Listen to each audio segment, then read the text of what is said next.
Bom, essa questão dos novos materiais, a genética, que vem sendo apresentada e vai ser apresentada ao longo dos anos, isso modifica bastante os materiais. Então, a primeira pergunta é: a performance desses materiais com novas tecnologias tem trazido alguma dificuldade para o produtor em termos de manejo? Porque ciclos diminuem, para você trabalhar com um herbicida que às vezes tem uma volatilização maior, o que o produtor precisa se preparar para receber essas novas tecnologias? E em termos de manejo de pragas e doenças, como que fica a combinação da tecnologia que está embutida na semente, tecnologia embarcada na semente, com as tecnologias que nós trazemos para agregar valor à produtividade? E aí eu vou ser assim, bem claro. Quando um produtor resolve plantar um material, ele programa um manejo de correção de solo, adubação e cuidados com a cultura, na cabeça dele, ele já está com uma produtividade esperada, 100 sacos por hectare. E ele abre o seu plantio com 100 sacos colhidos. Ao longo do processo de tratamento, semeadura, emergência, aplicação de pré-emergentes, aplicação dos defensivos, dos biológicos, e com a ação do ambiente, esse potencial produtivo dele vai caindo até ele colher o que ele consegue. Acho que vocês entenderam isso. A gente sempre sai com nota 10 numa prova. É a questão que eu erro que tira a minha nota, né?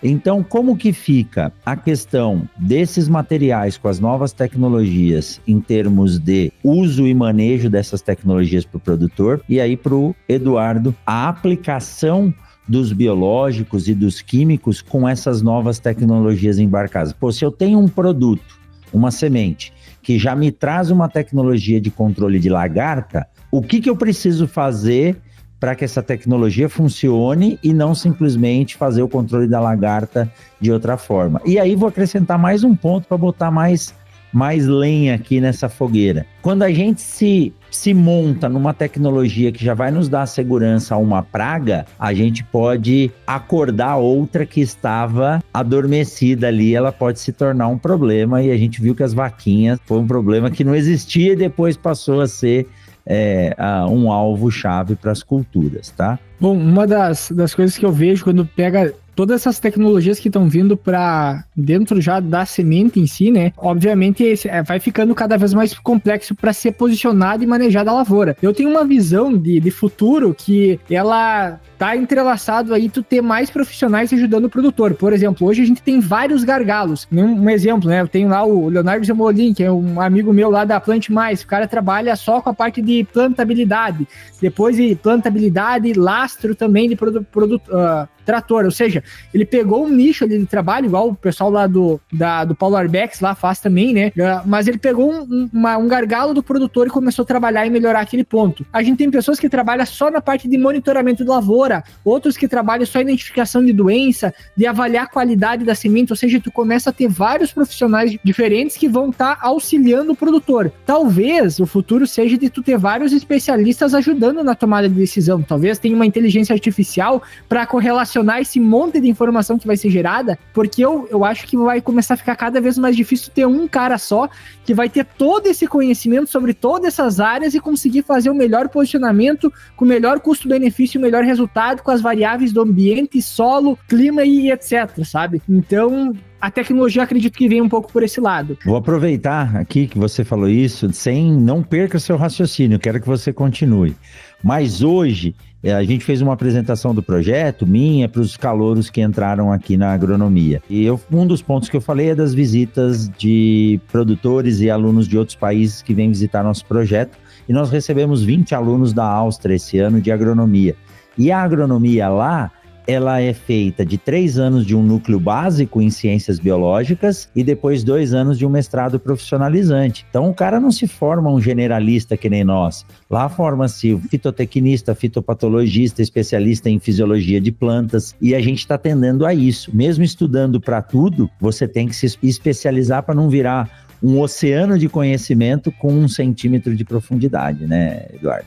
Isso, e um ponto importante hoje, se tu pegar especialistas de forma geral, né, do Instagram, né? Quando a gente vai para artigo acadêmico, também tem um pouco disso, mas de forma geral, existe muita opinião contrária. Opinião não, fatos discordantes, né? Por exemplo, eu tenho minha área experimental e na minha área experimental eu tive X resultado e o fulano em outra área experimental teve um resultado diferente e os dois têm um ponto de vista completamente diferente. E aí entra aquela questão. Muitas das empresas, toda vez que a gente entra com uma tecnologia nova no mercado, eu tenho aquele ponto que a natureza ela sempre busca se adaptar. A gente não vai ter uma lavoura com soja de plástico lá que ele não vai dar nenhum problema, não vai aparecer nenhuma doença, nenhuma praga necessariamente. Acredito que sempre a natureza ela encontra uma brecha para entrar e o manejo sempre vai ser necessário. Até porque grande parte das empresas que investem em tecnologias de controle são as mesmas que lançam a ferramenta já embutida na semente. Obviamente, tu ter a tecnologia sempre vai ser uma vantagem para a gente caminhar para aquele lado de uma agricultura mais sustentável, de diminuir talvez o custo do produtor em algum certo aspecto, porém a semente aumenta na proporção também, né? O custo do produtor aumenta, mas obviamente são todas tecnologias que vai depender para cada situação e talvez nunca vão ser usadas de forma generalizada. Não vai ter nenhuma tecnologia que ela vai ser consenso de utilização. Por isso que a gente tem tantas empresas no mercado, tantas tecnologias sendo lançadas,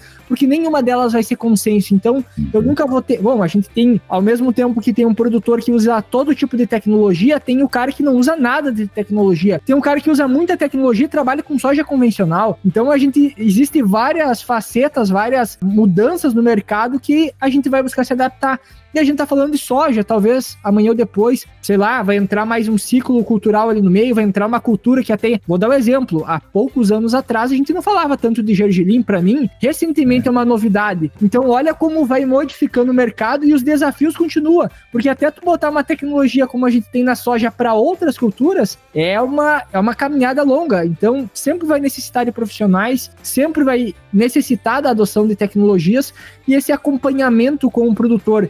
Só que uma coisa que a gente tem notado e que tem mudado é o perfil do cara que está na propriedade rural. Existe o produtor ainda, que é o cara que depende que tu esteja lá juntamente com ele, como a gente tem em contrapartida o agrônomo que está na propriedade já, que ele já tem o conhecimento, ele busca muita informação de fora e às vezes ele só está cotando o preço de produto. Então, hoje a gente tem um mercado basicamente que todo o conhecimento ele é ofertado com base nas vendas. Tu vende o produto e com isso tu vai entregando um pouco de conhecimento a respeito daquele produto. E hoje em dia a gente já vê crescer muito a questão de conhecimento apenas. Só que tem um gargalo gigantesco que é o conhecimento que tem dentro de cada empresa, por trás de cada CNPJ, o conhecimento que os caras têm não está aberto às vezes a todo o mercado. Então, quando a gente fala de tecnologia que cada empresa tem, o especialista às vezes que está lá dentro da universidade, ele não tem acesso àquela informação, ele não tem acesso àquela tecnologia, então a gente tem um gargalo gigantesco ainda sobre a velocidade que isso realmente chega no campo, né? Exato, Eduardo. Esse ponto de difusão de tecnologia é algo muito controverso hoje, né? Eu sempre fui a favor de que a gente tem que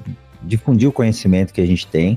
Na universidade isso é importante, mas a universidade hoje, ela está passando por um processo de mudança. E eu acho que é muito benéfico isso. A curricularização da extensão, ou seja, todos os cursos de graduação têm que ter 10% da sua carga horária de extensão. Isso está forçando os professores, que são ótimos pesquisadores, a entender um pouquinho melhor do que é e como é levar a informação que está dentro da faculdade para fora e, mais importante do que isso, aprender a trazer a prática do dia a dia, que se desenvolve muita coisa dentro das fazendas, para a rotina da universidade. Então isso é um ganha-ganha muito grande, mas muito grande. Acho que eu comentei com o Cassiano no dia que ele estava aqui em casa, que numa sexta-feira eu estava dentro de um secador, na segunda-feira eu fui dar aula, quando eu abri o meu cronograma era aula de secagem. Então, mais do que eu, que tive que ir lá bater chave dentro de um secador, os alunos tiveram a oportunidade de ouvir